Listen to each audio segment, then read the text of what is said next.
Então a gente poderia redefinir o algoritmo de soma da forma como está aqui, por exemplo. Então a gente vai somar todos os elementos de uma lista L. Se L for vazio, a soma é zero e a gente retorna zero imediatamente. Caso contrário, ela não é vazia, então ela tem um primeiro elemento na cabeça e o restante da lista na cauda, né, no tail.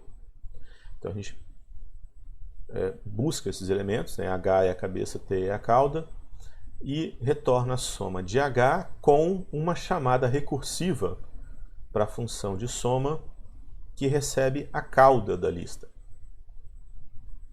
Eventualmente, se a gente repetir esse processo inúmeras vezes, essa cauda vai acabar e vai chegar na lista vazia, que vai cair aqui no caso base da recursão.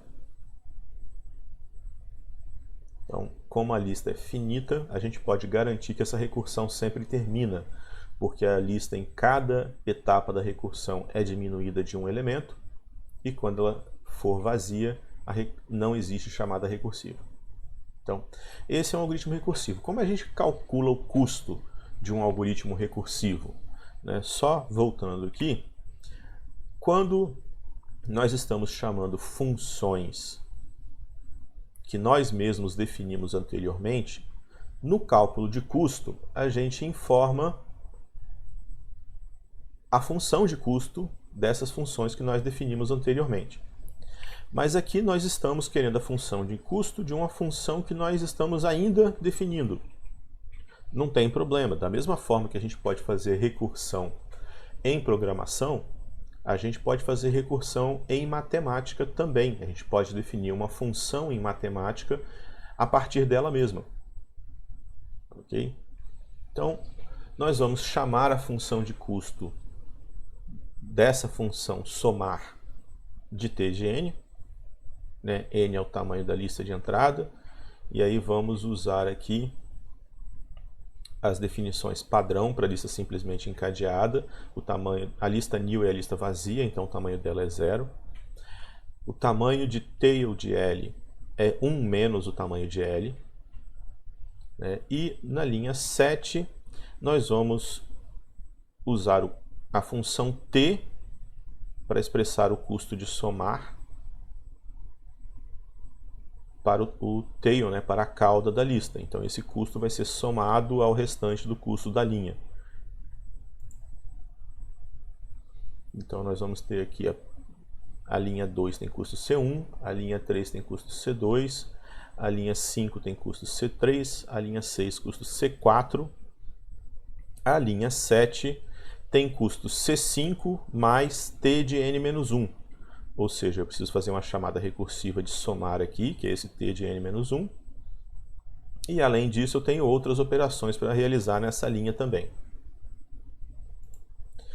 Então, a função de custo da função somar é dada por essa definição aqui. É uma definição recorrente, ou uma relação recorrente. Então, t de n custa CA, se n for igual a 0, e custa t de n menos 1 mais CB, se n for maior que 0, onde CA é C1 mais C2 e CB é C1 mais C3 mais C4 mais C5.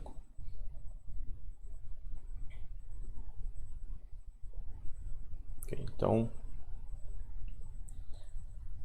a definição em si não muda muito em relação ao que nós vimos anteriormente. Só que agora a gente tem que definir de acordo com dois casos diferentes.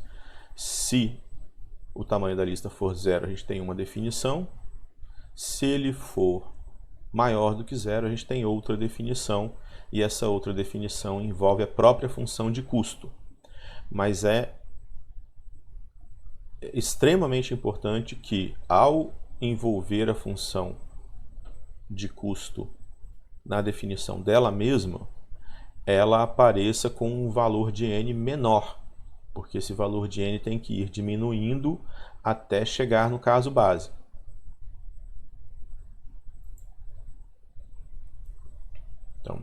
essa definição, né, como eu falei antes, ela é uma definição recorrente ou ela é ou também pode ser chamada de relação de recorrência. Uma relação de recorrência, ela tem coeficientes constantes se o valor que aparece multiplicando ela mesma na definição, ele não está em função de n. Então, nesse caso aqui, a gente tem 1 vezes o termo recorrente. Então, é coeficiente constante. E ela é de primeira ordem se o termo recorrente for um termo em n-1. Se ele fosse em n-2, aí ele já não seria de primeira ordem, mas seria segunda ordem. Então, quando uma relação de recorrência ela tem coeficientes constantes e ela é de primeira ordem, como é esse exemplo que nós achamos aqui, que nós encontramos aqui, então existe uma fórmula para a gente extrair a forma fechada dela. Se vocês ainda tiverem o livro que vocês usaram em matemática discreta, que deve ser o livro da Judith Gerstein, Fundamentos Matemáticos para a Ciência da Computação, no capítulo 2 desse livro, vocês devem ter visto isso em matemática discreta, existe uma explicação de como chegar nessa fórmula. Eu não vou detalhar essa explicação aqui, porque vocês, em princípio, já viram isso lá em matemática discreta. Se não viram ou se não lembram, revisem o capítulo 2 do livro de matemática discreta. Mas é basicamente o uso dela. Né? Se o caso base da relação de recorrência for 0, e o caso recorrente tiver esse formato aqui, uma constante vezes s de n-1, mais uma função em n que não envolve s, essa função pode ser constante, pode ser 0 também, se for o caso, né? Mas é importante que ela não envolva s. E é importante que esse c não envolva n. Né? Aqui é coeficiente constante, aqui é de primeira ordem. Então, se ela tiver esse formato, a forma fechada dela, ou seja, a forma que não é recorrente, pode ser calculada por essa expressão aqui. Uma constante, c, esse c aqui, o coeficiente, elevado a n, multiplicado por c0, ou seja, o custo do caso base, mais o somatório com i de 1 a n de c elevado a n menos 1, multiplicado por g de i. G é esse cara aqui. Se g for constante, você repete a constante aqui. Note que essa formulação é quando a gente tem o caso base em 0. Às vezes, o caso base começa em 1 ou em 2, e aí você tem que ajustar esse expoente e esse valor inicial de i aqui de acordo. Nós vamos ver exemplos em que o caso base começa em 1, e aí como é que esses valores são ajustados.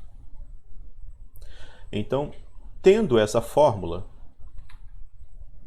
tendo a fórmula para a forma fechada, a gente pode pegar a definição da função de custo da nossa soma recursiva para a lista e aplicar essa fórmula para encontrar a forma fechada da função de custo. O coeficiente aqui é 1, então nós substituímos 1. O custo do caso base é CA e a função g de n é uma constante CB. Então nós substituímos na fórmula e expandindo a fórmula a gente chega a essa função de custo aqui, CB vezes n mais A, ou seja, nós temos um custo linear. Da mesma forma que a gente conseguiu uma função de custo linear para a soma de vetor, a gente conseguiu uma outra função de custo recursiva, mas que dá custo linear também para a soma de listas. Então, se você pretende resolver um problema que você pode usar múltiplas estruturas de dados diferentes, você analisa qual estrutura de dados é mais conveniente para você. o algoritmo que dá um bom custo em uma estrutura de dados não necessariamente dá um bom custo na outra estrutura. Então você analisa o algoritmo que você vai usar e como esse algoritmo se comporta na estrutura de dados que você está trabalhando.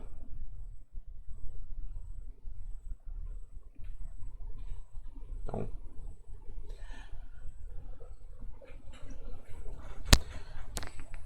na segunda parte do nosso estudo de funções de custo para algoritmos recursivos, nós vamos falar do problema das torres de Hanoi. O problema das torres de Hanoi também é um problema que costuma aparecer frequentemente quando a gente está estudando recursão nas disciplinas de programação. E a definição do problema é relativamente simples. Nós temos uma base com 3 pinos ou 3 torres, e em uma dessas torres nós temos um conjunto de discos empilhados e o diâmetro desses discos vai diminuindo de baixo para cima. O objetivo do problema é passar todos esses discos da torre de origem para a torre de destino. A terceira torre serve como se fosse uma espécie de auxiliar. E existem 2 regras que a gente é obrigado a seguir. A primeira regra é que só é possível mover um disco de cada vez. E a segunda regra é que eu nunca posso ter um disco em cima de outro menor do que ele. Dadas essas regras, a gente tem que resolver o problema. Então, aqui a gente tem um exemplo para a torre de Hanoi com 3 discos de solução possível. Então, o nosso objetivo é mover os discos da torre 1 para a torre 3. Então, a gente começa movendo um disco para a torre 3, de 1 para 3. Depois move outro disco de 1 para 2. Aí move o disco de 3 para 2. Aí move o disco de 1 para 3. Depois move o disco de 2 para 1. Depois de 2 para 3. E depois de 1 para 3. Então, a quantidade mínima de movimentos para 3 discos é 7. Essa é a solução ótima. E a ideia geral para chegar na solução ótima é a seguinte. Se nós temos apenas um disco, a gente move esse disco direto da origem para o destino. A gente não precisa do auxiliar nesse caso. Se nós temos N discos, onde esse N é maior do que 1, então a gente vai resolver esse problema com o uso de subsoluções, soluções de problemas menores. Então eu quero mover N discos da origem para o destino. O que eu vou fazer é que eu vou mover N menos 1 discos da origem para o auxiliar, aí eu movo o último disco da origem para o destino, e depois eu movo N menos 1 discos do auxiliar para o destino. Então, quem é origem, quem é destino e quem é auxiliar vai alternar na resolução dos subproblemas. Mas o algoritmo em pseudocódigo, ele fica com esse formato. Eu estou chamando de Hanoi, o procedimento que move N discos da origem para o destino com uma determinada torre auxiliar. Então, no problema original, no problema que nós resolvemos agora há pouco, a gente teria 3 discos para mover da torre 1 para a torre 3, e a torre 2 seria a torre auxiliar. Se o número de discos for igual a 1, então eu movo diretamente da origem para o destino. Eu estou assumindo que essa função move é dada, que ela existe, e que ela tem custo constante. Não interessa qual disco que eu vou mover e não interessa quais são as torres de origem e destino. Se a quantidade de discos for maior do que 1, então eu vou mover N menos 1 discos da torre de origem para a torre auxiliar, e a torre de destino vai funcionar como auxiliar nesse caso. Aí eu movo o último disco da torre de origem para a torre de destino, e depois eu movo aqueles n-1 discos da torre auxiliar para a torre de destino. Então, esse é um procedimento que ele tem não apenas uma, mas duas chamadas recursivas. Em cada chamada recursiva, a quantidade de discos que eu tenho que mover é menor. Então, eventualmente, ele termina. Eu vou chamar o custo da função Hanoi de t de n e vou considerar, como eu já falei anteriormente, que o custo da função move é constante. Então, nós temos esses custos aqui. A linha 2 tem custo C1, a linha 3 tem custo C2, que é o mesmo custo da linha 6, custo constante. A linha 5 tem custo n-1, que a única coisa que a gente faz nela é chamar a função Hanoi, com n-1 discos. A linha 7 também tem custo n-1, t de n-1, porque também é uma chamada recursiva. Então, a relação de recorrência que a gente tem para a função de custo da função Hanoi é essa aqui. T1 é igual a C1 mais C2. Veja que o caso base não é 0 aqui, é 1. Então a gente vai ter que ajustar a fórmula depois. E o caso recorrente, T de n, é 2 vezes T de n menos 1, porque a gente faz duas chamadas recursivas, mais C1 mais C2. Então, como o nosso caso base é 1, a gente ajusta o expoente. Então, a gente não vai ter mais c elevado a n, vai ser c elevado a n menos 1. E aqui a gente não começa o somatório de i igual a 1, a gente começa de i igual a 2. Feitos esses ajustes, fazendo C0 igual a C1 mais C2, C, que é o coeficiente, igual a 2, e G de I igual a C1 mais C2 também, a gente obtém essa expressão, 2 elevado a n menos 1 vezes C0, mais somatório com I igual a 2 até n, de 2 elevado a n menos 1, vezes C0. Então, a gente coloca C0 em evidência, expande o somatório, então vai ficar 2 elevado a 0, 2 elevado a 1, 2 elevado a 2, até 2 elevado a n menos 2. Então, o que nós obtemos aqui tem o nome de série geométrica. 2 elevado a 0, mais 2 elevado a 1, mais 2 elevado a 2, até 2 elevado a n menos 1. A série geométrica ela tem uma solução mais compacta. Se vai de 0 até k, então seria 2 elevado a k mais 1, menos 1. Nesse caso, vai até n menos 1. Então a gente tem a forma compacta, a solução dela, como 2 elevado a n menos 1. Então, veja que o algoritmo de torre de Hanoi, ele é um algoritmo que cresce exponencialmente. Cada novo disco que a gente inclui, a gente multiplica a quantidade de operações por 2, a gente dobra a quantidade de operações, então ele cresce muito rápido. Se nós, com 3 discos, a gente tem 7 passos para resolver. Com 10 discos, a gente vai ter 1023 passos necessários para resolver para 10 discos. Então ele cresce muito rápido. Existe uma forma alternativa de definir esse algoritmo, basicamente o mesmo algoritmo, só que ligeiramente diferente.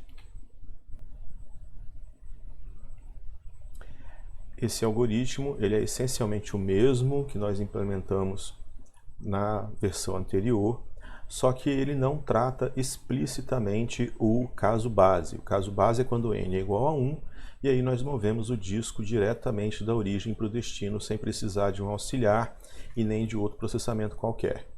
Ele não trata explicitamente o caso base, mas se nós fizermos a análise do que acontece quando n é igual a 1, a gente vai ver que ele realiza o mesmo trabalho. Então, se n for igual a 1, ele vai entrar no teste, ele vai passar no teste do if, vai entrar aqui, vai fazer uma chamada recursiva, só que ele vai fazer uma chamada recursiva com n igual a 0. Aí, quando ele faz essa chamada recursiva com n igual a 0, ele não entra no if. Então, essa chamada aqui de Hanoi não vai realizar trabalho, só vai fazer o teste do if. Aí ele faz a movimentação de fato e em seguida ele faz uma outra chamada recursiva também com n igual a 0, que também não vai realizar trabalho útil, ela só vai fazer o teste do if e não vai fazer mais nada.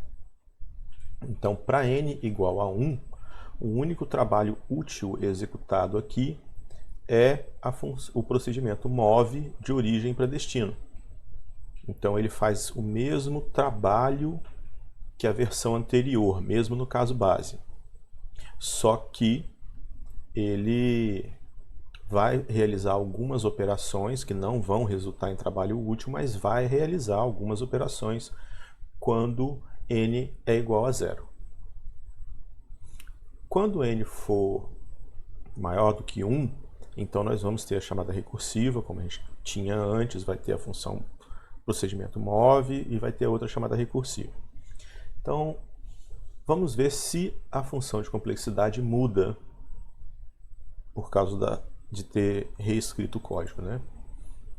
Então, a gente já vê aqui que ela está diferente, sim.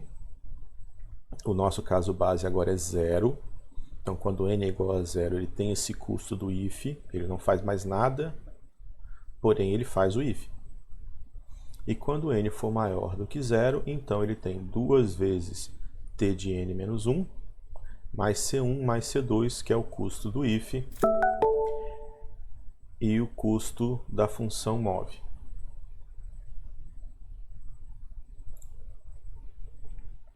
Como essa série recorrente ela começa em 0, né, o caso base é 0, nós podemos usar a forma fechada da função de recorrência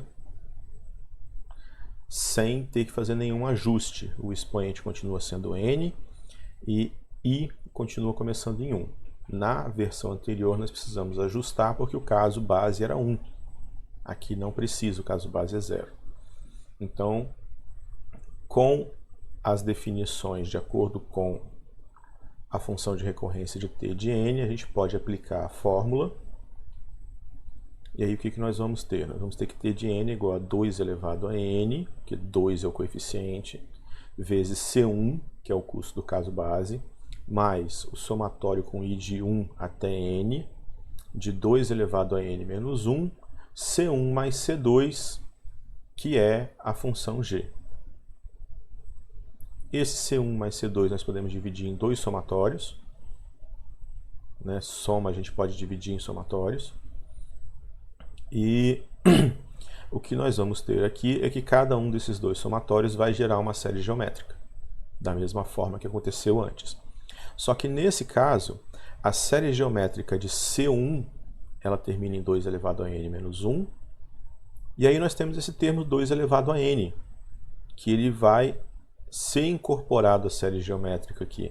Então vai ser 2 elevado a 0 mais 2 elevado a 1 até 2 elevado a n. E aí o resultado da série geométrica vai dar 2 elevado a n mais 1 menos 1 vezes C1. E a série geométrica do segundo somatório vai dar 2 elevado a n menos 1 vezes C2. Então, vejam que essa função de custo, ela aumentou o custo em função de n. Antes, nós tínhamos uma série que ia até 2 elevado a... A gente tinha uma função de custo que dependia de 2 elevado a n. Agora nós temos uma que depende de 2 elevado a n mais 1. É claro que esse coeficiente aqui, ele é menor do que o coeficiente que nós tínhamos antes, na versão anterior do algoritmo. O que significa que, para valores pequenos de n, provavelmente o coeficiente vai pesar mais e essa versão aqui possivelmente vai dar um custo, uma performance melhor. Mas à medida que n for crescendo, e n se tornar muito grande,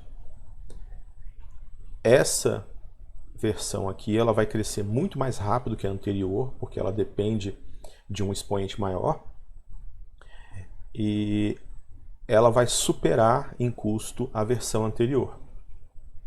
É possível que não supere demais, mas vai demorar um tempo cada vez maior à medida que n crescer em relação à versão anterior. Então, embora essa versão aqui faça exatamente o mesmo trabalho útil que a versão anterior e tenha menos linhas de código que a versão anterior, ela vai ter um custo maior e essa diferença vai ficar cada vez mais evidente à medida que n crescer. Então eu espero que vocês tenham conseguido entender melhor como definir as funções de custo para algoritmos de modo geral e para algoritmos recursivos em particular. E até a próxima.